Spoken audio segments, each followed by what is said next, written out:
Estamos de volta com o Cotidiano e vamos falar sobre um assunto que interessa muita mãe e muito pai: a qualidade de sono dos nossos filhos. Eu estou aqui com o Dr. Luiz Bandim, ele que é pediatra e alergologista e vai conversar com a gente sobre esse assunto. Bom dia, doutor. Bom dia. Seja bem-vindo aqui mais uma vez ao Cotidiano para falar sobre sono. Tem muito pai que não tem que reclamar não, viu? Porque o filho dorme muito. Agora tem uns que ficam preocupados porque a criança não consegue ter aquela noite de sono, ela tem aquela noite picotadinha, dorme 2 horinhas, acorda, 2 horinhas, acorda. E a gente vai falar hoje exatamente sobre essa qualidade de sono que é muito importante para o desenvolvimento da criança. Sem dúvida nenhuma, Marcela.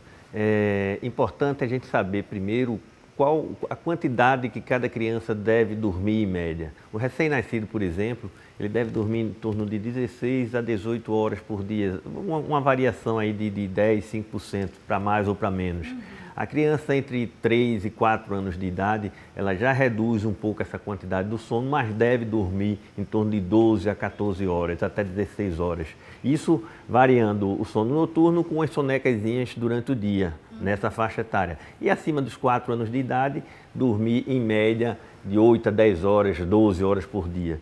Isso é o que é fisiológico, mais ou menos. Mas só que tem algumas crianças que realmente dormem menos, mas que têm uma qualidade de vida boa. E outras não, que vão dormir menos do que isso, vão ter o sono partido, não vão conseguir dormir bem à noite, às vezes dão mais cochilos durante o dia. Isso aí vai influenciar principalmente no crescimento, no desenvolvimento dessa criança.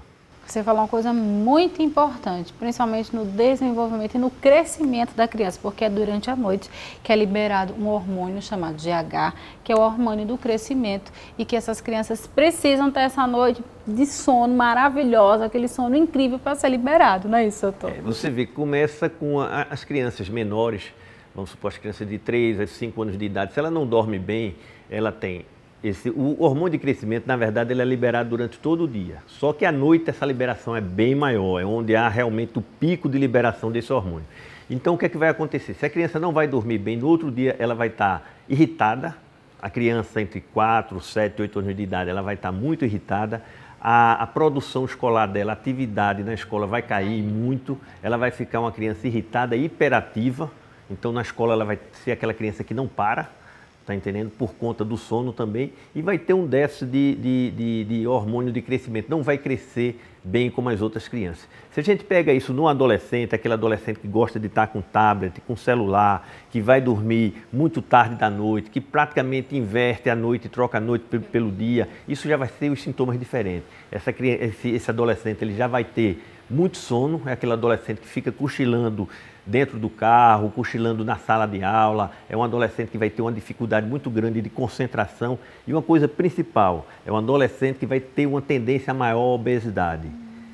Porque além do hormônio de crescimento, esses adolescentes que não dormem bem à noite, ele pode ter também uma resistência à insulina, diminuindo a atividade física. Você vê que o adolescente que passa a noite acordado em tablet, em computador, em telefone celular, então ele chega, durante o dia ele não vai ter capacidade de fazer atividade física, então ele vai diminuir, com a resistência à insulina ele vai tender a comer mais e ser um adolescente obeso. A gente vê isso com muita frequência no consultório, quando a gente vai fazer o inquérito, saber por que a criança está obesa, se é a família, se não é. Aí você vai ver que a dormida à noite dessa criança, desse adolescente é muito ruim. Praticamente passa a noite acordado ou assistindo televisão, ou no tablet, ou no computador mesmo. Então isso aí a gente tem que ter cuidado e a criança tem que ter a hora de dormir. Sim. Aquele ritual.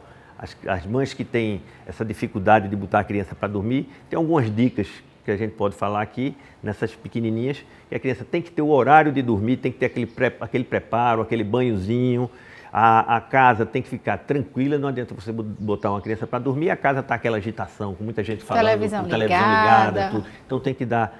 E as brincadeiras também, essas brincadeiras devem ser reduzidas durante a noite, mais uma leitura, uma historinha, para a criança ir relaxando e ter aquele ritmo. E esse ritmo é importantíssimo, esse ritmo ele tem que ser diário, até nos finais de semana também, não quebrar muito.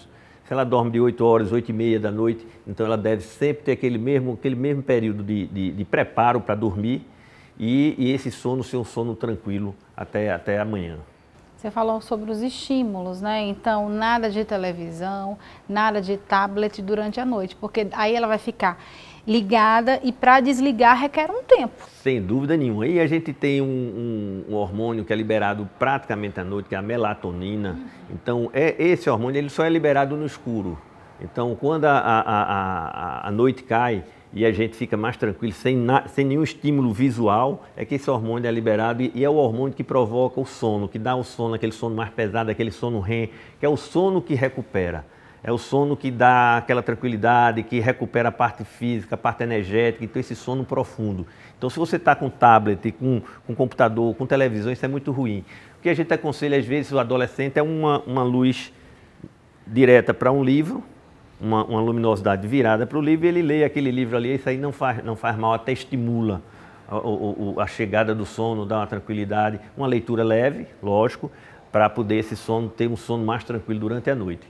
Como é que a gente pode diagnosticar que aquela falta de sono pode ser um problema, doutor? Não, às vezes, uma desregulação na casa, essa questão de horário, mas quando ele realmente é um problema, quando aquela criança precisa de uma ajuda médica.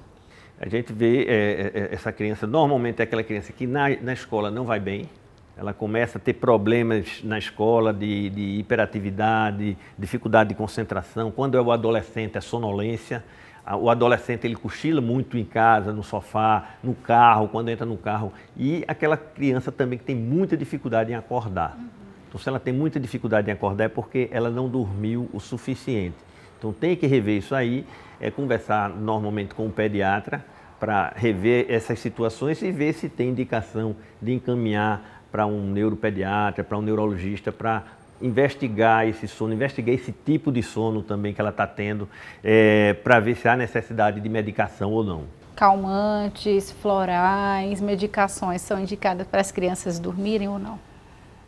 Isso tem que ter uma avaliação bem criteriosa para poder você não dar uma medicação e em vez de estar fazendo bem, você está causando uma dependência naquela criança. Então isso tem que ser sempre bem avaliado por um neurologista, por um psiquiatra infantil, para ver qual o distúrbio que essa criança tem, para poder fazer esse tratamento adequado. Eu acho que os dois profissionais que podem ajudar bastante a mãe é o psiquiatra infantil e o neurologista, junto com outra equipe multidisciplinar, psicólogo, tudo, porque a gente vê que tem algumas casas que esses desregulamentos de sono é muito grande, o pai trabalha até tarde, então quando chega quer brincar com o filho, isso eu já tive isso no meu consultório, que acorda o filho para brincar porque passou o dia todo fora, e não então pode. Isso não pode, isso dá realmente um problema muito grande de regular esse sono dessa criança. Muito bem, tá aí. Nós conversamos com o Dr. Luiz Bandim, ele que é pediatra e alergologista, sobre a importância do sono para as crianças. Obrigada, doutor. Adorei nosso bate-papo. Bom dia, até a próxima, se Deus quiser. Tchau, tchau. E nessa Semana da Criança, claro que o programa é todo dedicado a elas. Então, a moda hoje é moda infantil. Confere aí.